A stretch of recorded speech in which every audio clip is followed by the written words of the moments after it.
शांति। ओम शांति। आज की तारीख है 13 अप्रैल 2022। साकार महावाक्य। बाबा कहते, मीठे बच्चे, ग्रस्त व्यवहार में रहते कमाल कर दिखानी है। ग्रस्त व्यवहार में रहते कमाल कर दिखानी है। श्रेष्ठाचारी देवता बनने और बनाने की सेवा करनी है। श्रेष्ठाचारी देवता बनने और बनाने की सेवा करनी है।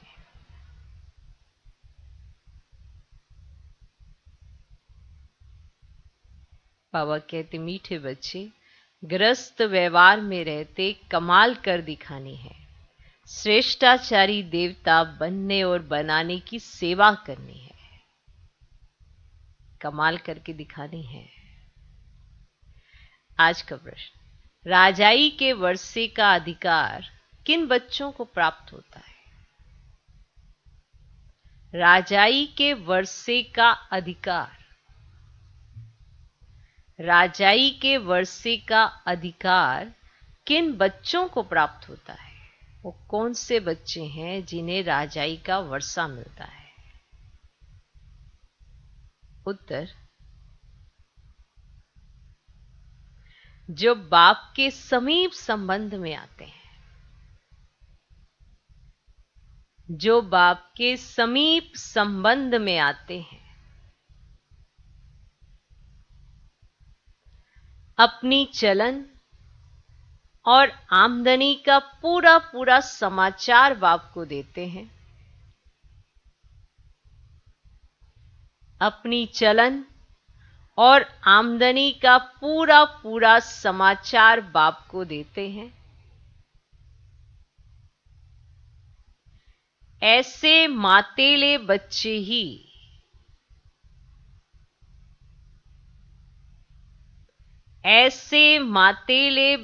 ही राजाई के वर्षे का अधिकार प्राप्त करते हैं।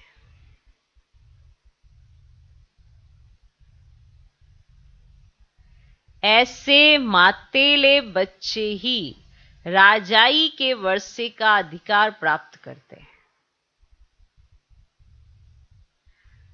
जो बाप के आगे आते ही नहीं, जो बाप के आगे आते ही नहीं, अपना समाचार सुनाते ही नहीं, उन्हें राजाई का वर्षा मिल नहीं सकता। जो बाप के आगे आते ही नहीं, अपना समाचार सुनाते ही नहीं, उन्हें राजाई का वर्षा मिल नहीं सकता। वह हैं सोतेले बच्चे। वह हैं सोतेले बच्चे। बाबा कहते, बच्चे, अपना पूरा पूरा समाचार दो।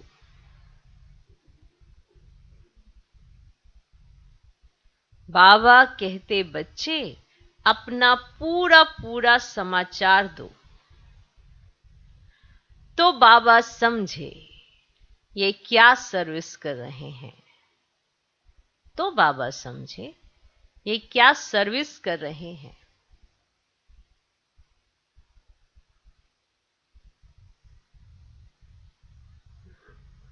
बाबा बच्चों को हर हालत में ऊंच पद पाने का पुरुषार्थ कराते हैं।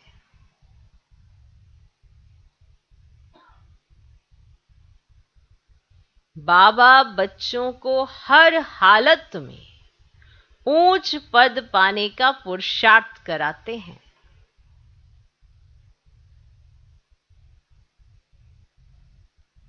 तो राजाई के वर्षे का अधिकार किन बच्चों को प्राप्त होता है? उत्तर, जो बाप के समीप संबंध में आते हैं, अपनी चलन और आमदनी का पूरा पूरा समाचार बाप को देते हैं। ऐसे मातेले बच्चे ही राजाई के वर्षे का अधिकार प्राप्त करते हैं।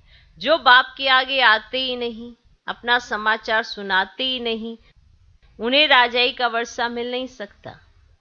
वे हैं सोतेले बच्चे।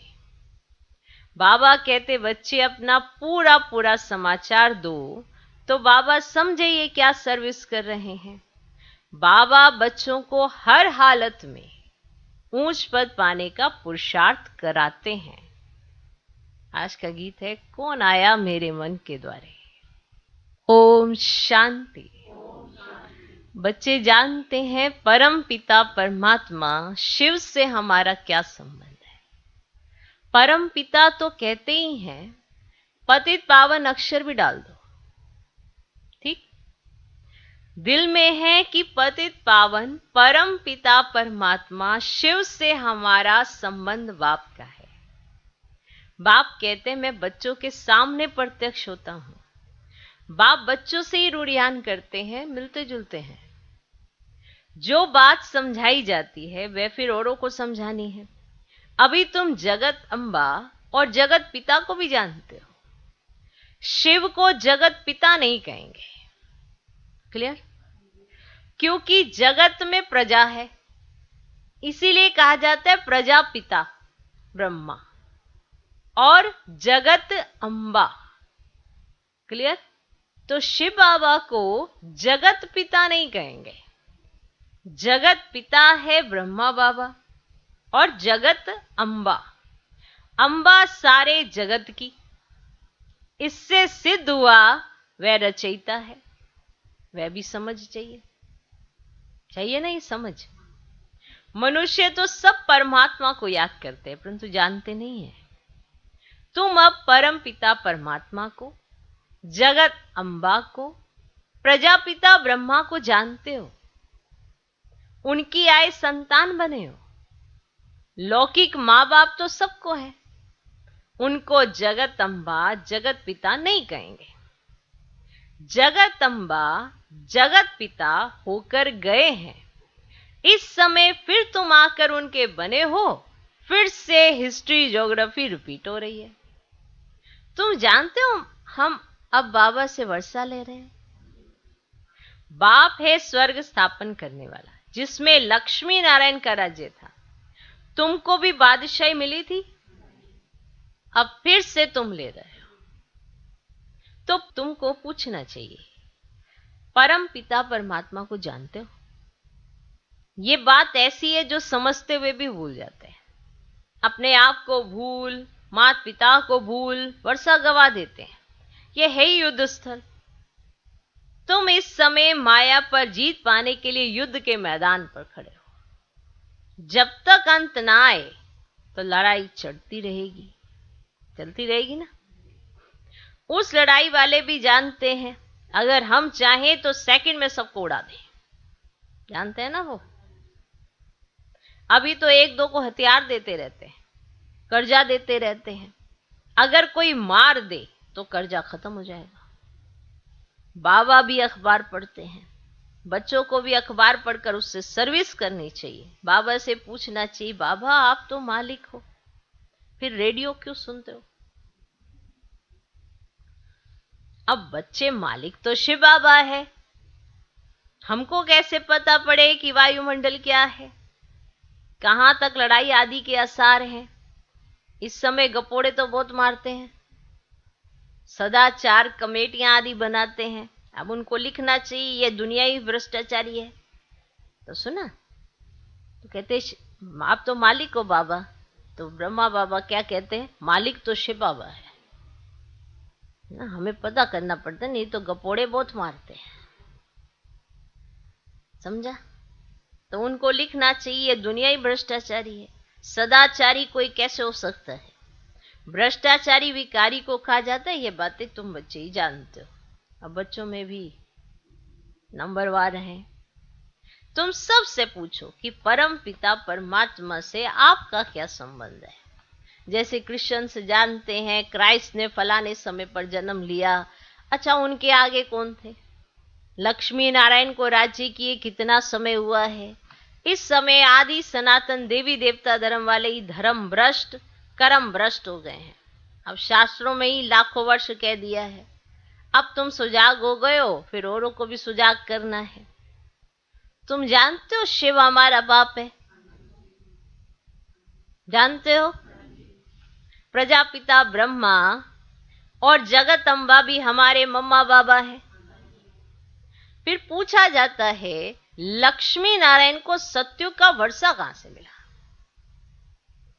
5000 वर्ष हुआ, मिला था, अब नहीं है, अब मिल रहा है। अब हिस्ट्री रिपीट हो रही है। अब सभी को बाप का संदेश कैसे दें? क्या घर घर में डिंडोरा पीटे? अच्छा, बोर्ड भी तुम लगा सकते हो, क्योंकि तुम हो मास्टर अविनाशी सर्जन, मास्टर अविनाशी सर्जन। परम पिता परमात्मा है निराकार।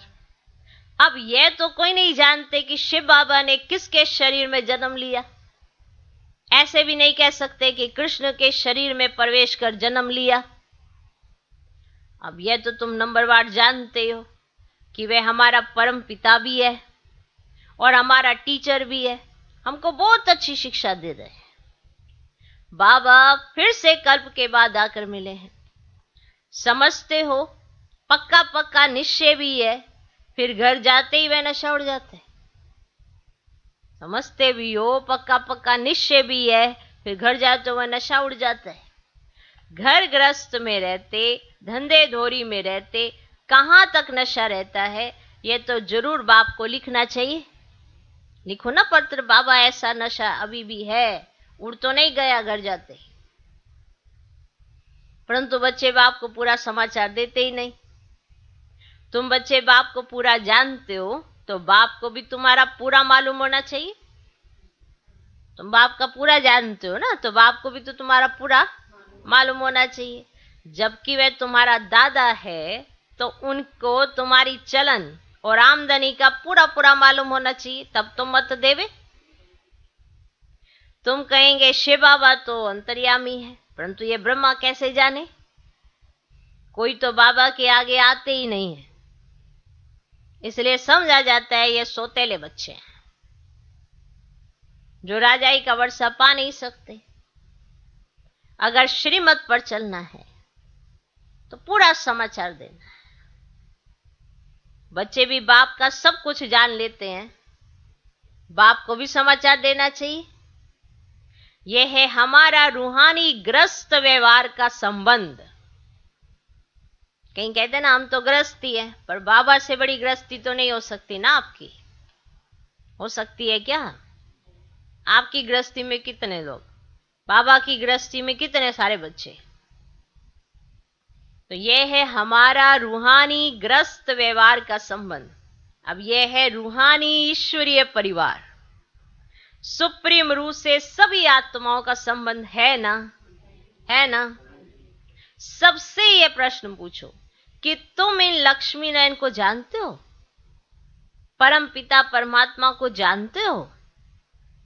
तुम सत्युगी श्रेष्ठाचारी देवी देवताओं को जानते हो? ये पूछो। ये जानते हो, ऐसे जानते हो, ऐसे पूछो। तुम लिख सकते हो। इन सब बातों को जानने से ना तुम श्रेष्ठाचारी बन सकते हो, नहीं तो कदाचित नहीं बन सकते। लिख सकते हो। ऐसी ऐसी सर्विस करने से तुम ऊंच पद पा सकते हो।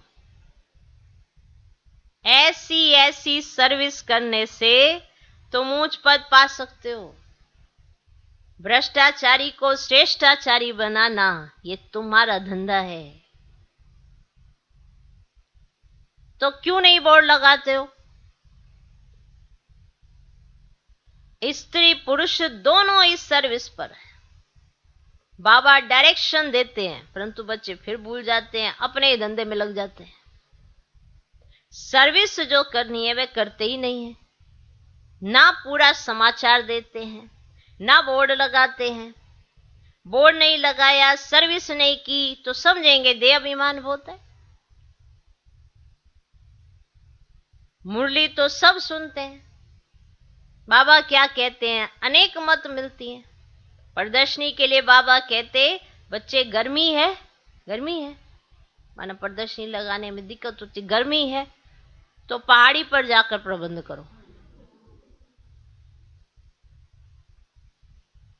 अब देखे कहां से समाचार आता है कि बाबा हम ये प्रबंध कर सकते हैं।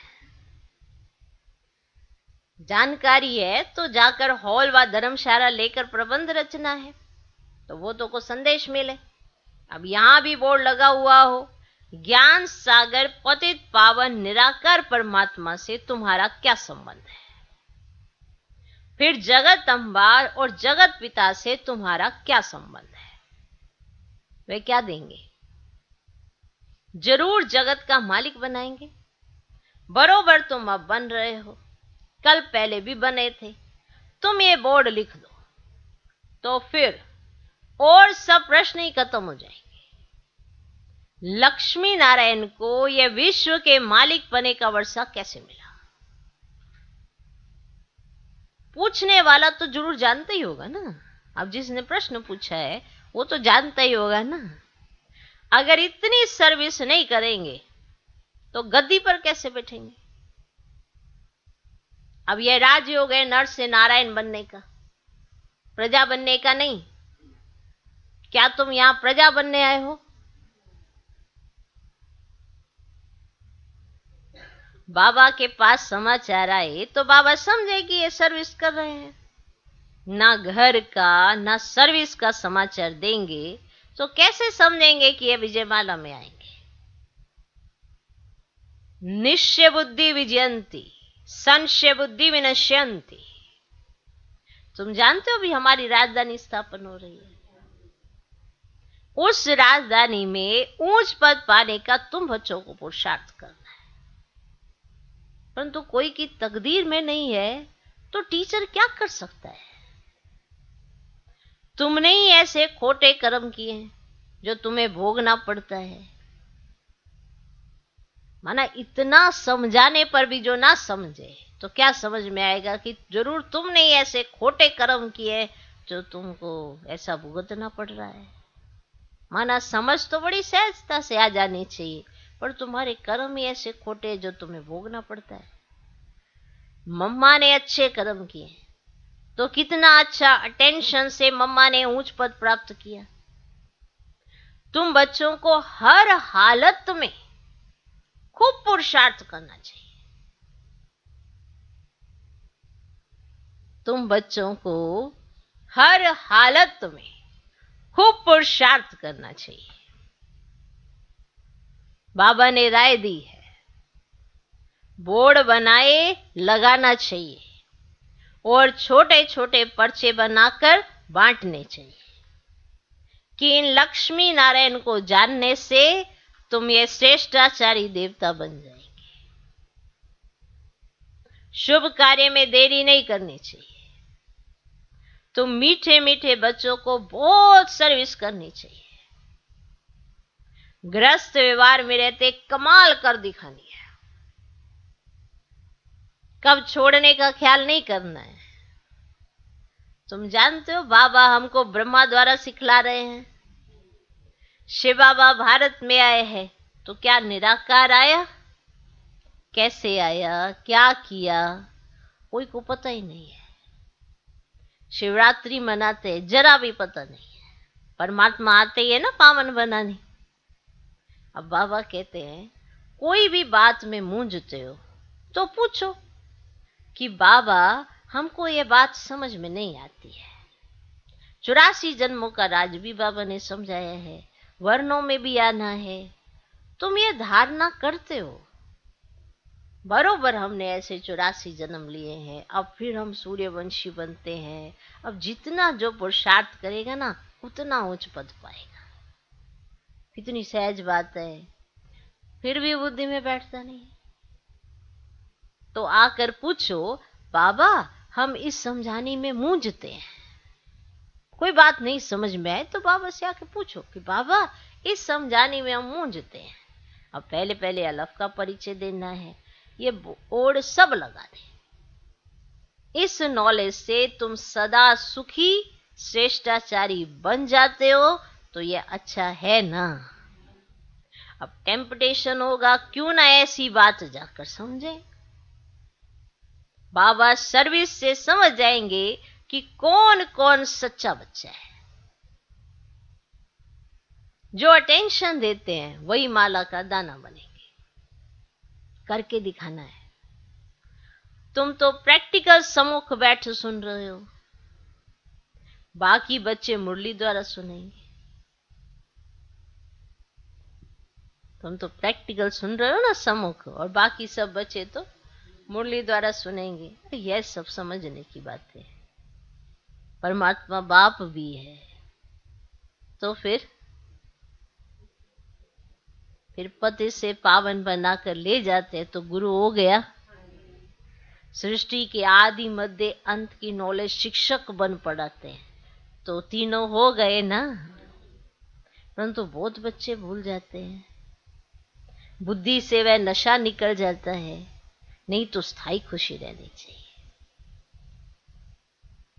अच्छा, मीठे मीठे सिकिलधे बच्चों प्रति माता पिता बाप दादा का याद प्यार और गुड मॉर्निंग। रूहानी बाप की रूहानी बच्चों को नमस्ते।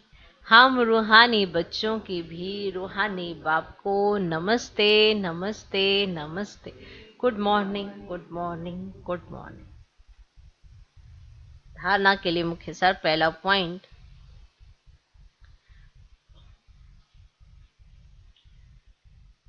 विजय माला का दाना बनने के लिए अपने ऊपर पूरा अटेंशन देना है।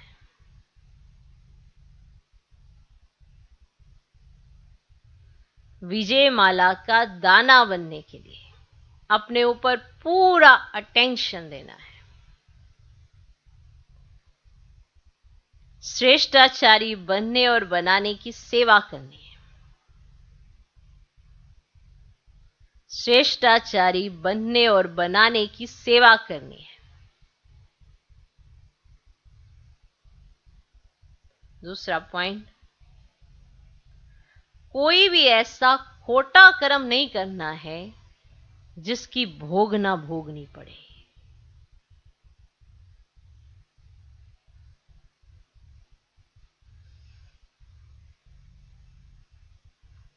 कोई भी ऐसा खोटा कर्म नहीं करना है जिसकी भोग ना भोगनी पड़े। बाप की राय पर कदम कदम चलना है।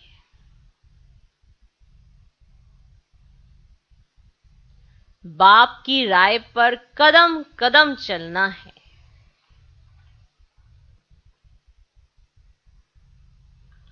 आज का वरदान, अपनी आकर्षण में स्थिति द्वारा, अपनी आकर्षण में स्थिति द्वारा सर्व को आकर्षित करने वाले रूहानी सेवाधारी भव। अपनी आकर्षण में स्थिति द्वारा सर्व को आकर्षित करने वाले रूहानी सेवाधारी भव। रूहानी सेवाधारी कभी ये नहीं सोच सकते कि सेवा में वृद्धि नहीं होती या सुनने वाले नहीं मिलते। ध्यान देना, रूहानी सेवाधारी कभी ये नहीं सोच सकते कि सेवा में वृद्धि नहीं होती या सुनने वाले नहीं मिलते। सुनने वाले तो बहुत हैं। सिर्फ आप अपनी स्थिति रूहानी आकर्षण में बनाओ। जब चुंबक अपनी तरफ खींच सकता है तो क्या आपकी रूहानी शक्ति आत्माओं को नहीं खींच सकती? चुंबक खींच सकता है तो क्या आपकी रूहानी शक्ति आत्माओं को नहीं खींच सकती? तो रूहानी आकर्षण करने वाले चुंबक बनो, जिससे आत्माएं स्वतः आकर्षित होकर आपके सामने आ जाएं। यही आप रूहानी सेवाधारी बच्चों की सेवा है। क्लियर? आज का स्लोगन, समाधान स्वरूप बनना है तो सबको स्नेह और सम्मान देते चलो। देखो, सबके पास समाधान है, पर जब समस्या आती है तो समाधान याद ही नहीं आता है। हम रोज परमात्मा महावाक्य सुनते हैं, रोज उसमें समाधान होते हैं, पर जब समस्या आई तो समाधान बुद्धि से खिसक गया। जैसे कई बार बैठे बैठे कोई बात भूल जाती है, अभी याद आई और अचानक से भूल गई, है ना। कुछ कार्य करने जा रहे थे, अचानक से एकदम सब कुछ ऐसे पता नहीं, याद ही नहीं आया कि क्या करने जा रहे थे। फिर बहुत समय के बाद याद आएगा, अरे अच्छा ये करने जा रहे। क्योंकि जब समस्याएं ज्यादा होती हैं तो समस्याओं का समाधान भी बाबा ने बहुत ज्यादा दे रखा है, पर वो समय पर याद आ जाए उसके लिए हमको क्या करना है, समाधान स्वरूप बनना है। तो सबको स्नेह और सम्मान देते चलो। अगर आप सबको स्नेह और सम्मान दोगे तो आपके सामने कोई भी समस्या आएगी, तुरंत आपको समाधान इमर्ज होगा, क्योंकि आप सबको स्नेह और सम्मान देते हो। अब ये वरदान बन जाएगा कि आपके पास कोई भी समस्या आती है, उसका तुरंत आपके पास समाधान होता है। तो समाधान स्वरूप बनना है। हर कोई चाहता है कि कोई भी समस्या आए तो उसका समाधान भी उसी समय इमर्ज हो जाए। माना ऐसा ना हो कि हम घंटों बैठे हुए हैं और इस समस्या का कोई समाधान ही ना हो। ऐसी कोई विश्व में समस्या नहीं जिसका समाधान ना हो, पर मिलेगा कैसे? इसके लिए आपको सबको स्नेह और सम्मान देना होगा, तो ही आपको सही समय पर समाधान इमर्ज होगा। इसलिए कहा समाधान स्वरूप बनना है तो सबको स्नेह और सम्मान देते चलो। अब जिस आत्मा के अंदर सबको स्नेह और सम्मान देने की ये क्वालिटी होती है, उसके पास सब बातों का समाधान भी होता है। तो सबको स्नेह और सम्मान देते चलो। मातेश्वरी जी के अनमोल महावाक्य है, परमात्मा एक है, बाकी सर्व मनुष्य आत्माएं हैं। परमात्मा एक है और बाकी सर्व मनुष्य आत्माएं हैं। अब ये तो सारी दुनिया जानती है कि परमात्मा एक है, वो सर्वशक्तिवान है, जानी जाननहार है। ऐसे तो सारी दुनिया खुद भी कहती है हम परमात्मा की संतान हैं। परमात्मा एक है, भल कोई धर्म वाला हो वो भी परमात्मा को ही मानते हैं। अपने को परमात्मा नहीं कहते, वो भी परमात्मा को ही मानते हैं। वो भी अपने को परमात्मा द्वारा भेजा हुआ संदेश वाहक समझते हैं। ऐसे ही संदेश लेकर अपने अपने धर्म की स्थापना करते हैं। जैसे गुरु नानक ने भी परमात्मा की इतनी बड़ाई की, एक ओंकार सत्य नाम। एक ओंकार का अर्थ है परमात्मा एक है, सत्य नाम अर्थात उनका नाम सत्य है। तो गोया परमात्मा नाम रूप वाला भी है, अविनाशी है, अकाल मूर्त भी है, और तो फिर कर्ता पुरुष भी है। माना वो खुद अकर्ता होते हुए भी कैसे ब्रह्मा तन द्वारा कर्ता पुरुष बनता है। अब ये सारी महिमा एक परमात्मा की है। अब मनुष्य इतना समझते हुए फिर भी कहते हैं ईश्वर सर्वत्व है, अहम आत्मा सो परमात्मा है। अगर सभी परमात्मा ठहरे तो फिर एक ओंकार सतनाम, यह महिमा किस परमात्मा की करते हैं? इससे सिद्ध है कि परमात्मा एक है। अच्छा, ओम शांति।